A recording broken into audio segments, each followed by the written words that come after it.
Hello વિદ્યાર્થી મિત્રો, આજે આપણે ધોરણ 7 વિષય સામાજિક વિજ્ઞાનમાં પાઠ 17 સંચાર માધ્યમ અને જાહેરાત વિશે આપણે જોવાનું છે। આગળના વિડીયોમાં આપણે સિનેમા, ટેલિવિઝન, મોબાઈલ ફોન વિશે આપણે જોયું હતું। હવે આજે આપણે શું જોવાનું છે? લોકશાહીમાં સંચાર માધ્યમ વિશે આપણે જોવાનું છે। લોકશાહીમાં સંચાર માધ્યમ એટલે દેશમાં બનતા બનાવોની માહિતી લોકો સુધી પહોંચાડવા માટે સંચાર માધ્યમનું મહત્વ વધી રહ્યું છે। દેશમાં બનતા જે બનાવો છે તેની માહિતી મેળવવા માટે લોકો સુધી પહોંચાડવા માટે સંચાર માધ્યમનું મહત્વ શું થયું છે? વધી રહ્યું છે।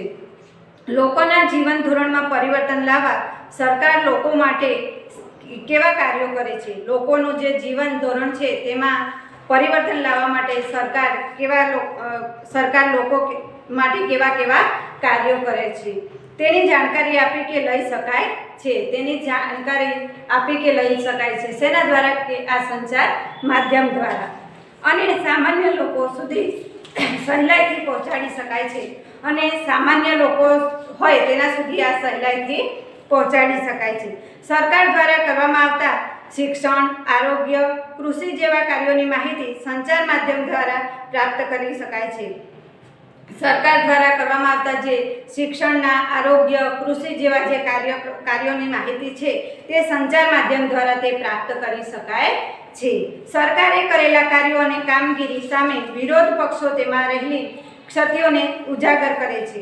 સરકારે કરેલા જે કાર્યો હોય છે તેની કામગીરી સામે વિરોધ પક્ષો તેમાં શું કરે છે? તેમાં રહેલી ક્ષતિઓને ઉજાગર કરે છે। સરકાર સંચાર માધ્યમો પર દેખરેખ પણ રાખે છે।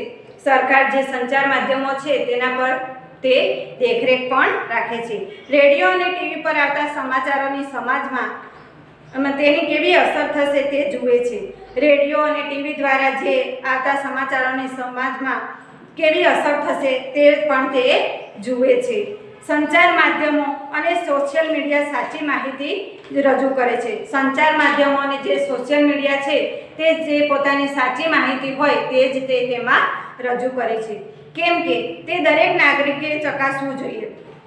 તે શું કરવું જોઈએ? દરેક નાગરિકે પોતે ચકાસવું જોઈએ। હવે સંચાર માધ્યમનો વિવેકપૂર્ણ ઉપયોગ, આપણે સંચાર માધ્યમનો ઉપયોગ યોગ્ય રીતે કરવો જોઈએ। આપણે જે સંચાર માધ્યમ છે તેનો ઉપયોગ યોગ્ય રીતે આપણે કરવો જોઈએ। પ્રદૂષણ, પાણી સમસ્યા, ગરીબી, બાળમજૂરી, મહિલાઓ પરના અત્યાચારો જેવી ઘટનાઓ પર ધ્યાન કેન્દ્રિત કરતા વિષય ઉપર વધુમાં વધુ ચર્ચા થવી જોઈએ। જે બાળમજૂરી છે, ગરીબી છે, મહિલાઓ પર જે અત્યાચાર થાય છે, જેવી ઘટનાઓ બને છે તેના પર આપણે શું કરવું જોઈએ? ધ્યાન કેન્દ્રિત કરતા વિષય પર વધુમાં વધુ તેની ચર્ચા કરવી જોઈએ। તેના માટે ટેલિવિઝન, રેડિયો, સમાચારપત્રો વગેરે માધ્યમોનો વિશેષ ઉપયોગ થવો જોઈએ। તેમાં ટેલિવિઝન છે, સમાચારપત્રો છે તેનો ઉપયોગ થવો જોઈએ। ક્યારેક આપણે આવા વિષય ઉપર એકબીજા ઉપર આક્ષેપબાજી થતી હોય તેવા દ્રશ્યો પણ આપણે ટેલિવિઝન ઉપર જોઈ શકીએ છીએ।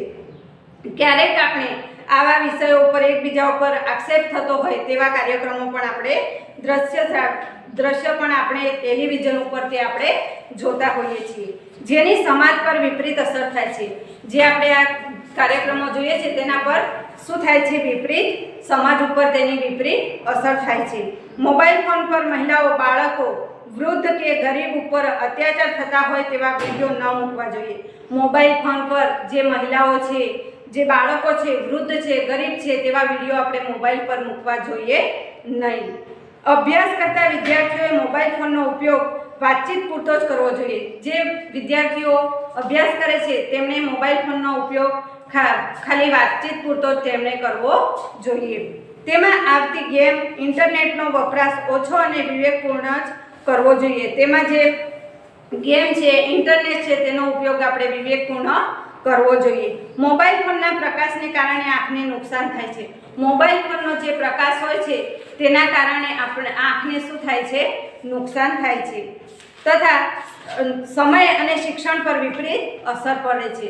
અને આ મોબાઈલ ફોનના કારણે આપણા સમય અને આપણા શિક્ષણ પર શું થાય છે તેની વિપરીત અસર થાય છે, જેથી તેનો ઉપયોગ ઓછો કરવો જોઈએ, જેથી બાળકોએ આ મોબાઈલ ફોનનો ઉપયોગ ઓછો કરવો જોઈએ. આમ આપણા રોજિંદા જીવનમાં સંચાર માધ્યમોનું સ્થાન મહત્વનું રહ્યું છે. આમ આપણા જીવનમાં જે સંચાર માધ્યમ છે તેનું મહત્વ કેવું રહ્યું છે? માધ્યમ મહત્વનું રહ્યું છે. હવે છે જાહેરાત.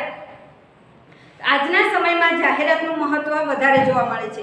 આજનો જે સમય છે તેમાં આપણને જાહેરાતનું મહત્વ વધારે જોવા મળે છે. આપણે ત્યાં તહેવારો આવે છે એટલે વિક્રેતાઓ ગ્રાહકને આકર્ષવા માટે અવનવી સ્કીમ રાખે છે. આપણે અવનવા આપણા તહેવારો ઉજવીએ છીએ. આ તહેવારોમાં જે વિક્રેતાઓ હોય તે ગ્રાહકને આકર્ષવા માટે શું કરે છે? નવી નવી સ્કીમો રાખે છે.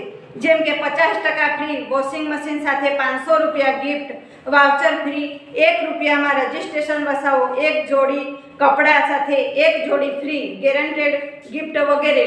આવી બધી સ્કીમો જાહેરાત કરવા માટે તે લોકો રાખતા હોય છે. આમ કરવા પાછળનું કારણ જોઈએ તો વ્યવસાયમાં હરીફાઈ છે. આમ કરવા માટેનું કારણ શું હોય છે? વ્યવસાયમાં હરીફાઈ. જાહેરાતની શરૂઆત ક્યારે થઈ હતી? ઇજિપ્ત અને મધ્યયુગીન લોકો ચિત્ર દ્વારા જાહેરાત કરતા હતા. ઇજિપ્ત અને મધ્યયુગીન જે લોકો હતા તે પોતાના ચિત્ર દ્વારા તે શું કરતા હતા? જાહેરાત કરતા હતા. જૂન 1936માં ફ્રેન્ચ અખબારે પ્રથમ વખત વિક્રેતા પાસેથી નાણાં લઈને જાહેરાત છાપવાની શરૂઆત કરી હતી. જૂન 1936માં જે ફ્રેન્ચ અખબાર હતા તેમણે પ્રથમ વખત વિક્રેતા જે હતા તેમની પાસેથી તેમણે નાણાં એટલે તેમણે પૈસા લીધા હતા અને જાહેરાત છાપવાની તેમણે શરૂઆત કરી હતી. ઈસવીસન 1920 થી રેડિયો પર જાહેરાતની શરૂઆત થઈ. આજે જે જાહેરાતની શરૂઆત ક્યારે થઈ? 1920માં. સૌપ્રથમ ક્યારે શેના પર આવી? રેડિયો પર જાહેરાતની શરૂઆત થઈ હતી. હવે છે જાહેરાતના માધ્યમો. વેપારીઓ, પેઢીઓ, સંસ્થાઓ, શાળાઓ પોતાના દ્વારા કરવામાં આવેલ કાર્યોને બજારમાં કે વ્યવસાયના ક્ષેત્ર સુધી પહોંચાડવામાં જાહેરાતનો બહોળો પ્રમાણમાં ઉપયોગ કરે છે. જે મોટી મોટી સંસ્થાઓ હોય છે તે બજારમાં કે વ્યવસાયના ક્ષેત્ર સુધી તેને પહોંચાડવા માટે આ બહોળા પ્રમાણમાં તેનો જાહેરાતનો ઉપયોગ બહોળા પ્રમાણમાં તે કરે છે. બાળકો, તમે ટીવી જોતા હશો ત્યારે ચેનલમાં આવતા પ્રોગ્રામની વચ્ચે જાહેરાત આવે છે. આપણે જ્યારે ટીવી જોઈએ છીએ ત્યારે જે પ્રોગ્રામ આવે છે તેની વચ્ચે શું આવતું હોય છે? જાહેરાત આવતી હોય છે. ભીતચિત્રો, radio, cinema, television, banner, mobile phone, telephone, પત્રિકા ખરીદનાર થેલા, બસ સ્ટેશન વગેરે જેવી જાહેરાતોના માધ્યમો હોય છે. હવે જાહેરાતના ફાયદા અને ગેરફાયદા. જાહેરાતના શું ફાયદા થાય છે અને શું ગેરફાયદા થાય છે? વિક્રેતાએ માલનું વેચાણ વધારવું હોય તો જાહેરાત કરવી પડતી હોય છે. જે વેચાણ વિક્રેતા હોય છે તેને માલનું વેચાણ કરવું હોય તો તેને શું કરવું પડે છે? પ્રથમ જાહેરાત કરવી પડે છે. તેના ફાયદાઓ શું હોય છે? વસ્તુની ગુણવત્તાની ચકાસણી અને ખાતરી કરી શકાય છે. વસ્તુની ગુણવત્તા કેવી છે તેની ચકાસણી કરી અને તેની ખાતરી આપણે કરી શકીએ છીએ. વસ્તુ પર છાપવામાં આવેલી કિંમતને જાણી શકાય છે. વસ્તુ પર જે કિંમત છાપવામાં આવી છે તે આપણે જાણી શકીએ છીએ. વસ્તુની સામાન્ય માહિતી વ્યક્તિ સુધી સારી રીતે પહોંચાડી શકાય છે. અને તેના ગેરફાયદા શું હોય છે? જાહેરાત પાછળ નાણાંનો ખૂબ જ ખર્ચ થતો હોય છે. જે જાહેરાતો હોય છે તેની પાછળ નાણાં એટલે પૈસાનો ખૂબ જ ખર્ચ થતો હોય છે અને તેનું ભારણ ગ્રાહકને ભોગવવું પડતું હોય છે. અને તેનું જે ભારણ છે તે કોને ભોગવવું પડતું હોય છે? ગ્રાહકને.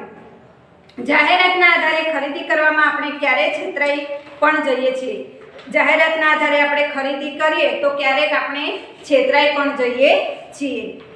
દેખાદેખીનું ચલણ વધી જાય છે અને એકબીજાના દેખાદેખી આપણે પૈસા પણ શું થાય છે? આપણા વધી જાય છે. જાહેરાતથી સાવધાન. હવે જે જાહેરાત થાય છે તેનાથી શું સાવધાની રાખવી જોઈએ? ખોટી કે લોભામણી જાહેરાતથી સાવધાન રહેવું જોઈએ. જે ખોટી કે લોભામણી જાહેરાત હોય તેનાથી આપણે કેવું રહેવું જોઈએ? સાવધાન રહેવું જોઈએ.